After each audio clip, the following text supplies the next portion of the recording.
আজকের প্রশ্ন, বিজনেস শুরু করার আগে কি করা উচিত?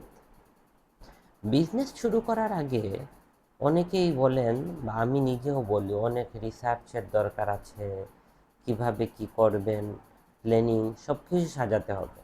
কিন্তু আজকের উত্তরটা আমি দিব একটু ভিন্নভাবে। বিজনেস শুরু করার আগে নিজেকে একজন সৎ মানুষ হিসাবে গড়ে তুলুন।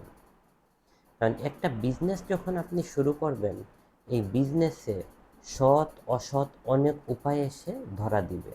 কিন্তু আপনি যদি সৎ থাকেন, তাহলে দেখবেন অসৎ যত জিনিসই আপনার হাতের কাছে আসুক, আপনি সহজে সব কিছু ফিরিয়ে দিতে পারছেন।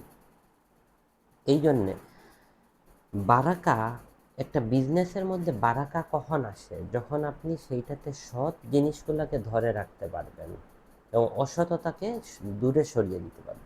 একটা অসৎ জিনিসকে ফিরিয়ে দিলে সৎ পথে দেখবেন আরও বেশি বারাকা চলে আসবে। এই জন্যে বিজনেস শুরু করার আগে, আমি এখন এটা সবসময় অনেককেই বলি যে বিজনেস শুরু করার আগে নিজেকে সৎ রাখার চেষ্টা করুন, সততা নিজের মধ্যে নিয়ে আসুন। তাহলে দেখবেন আপনি বিজনেস নিয়ে যত পরিকল্পনা করবেন, যত যত কিছু সুন্দরভাবে সাজাবেন, সম্পূর্ণ সব কিছু আল্লাহ তাআলা সহজ করে দিবেন। ধন্যবাদ।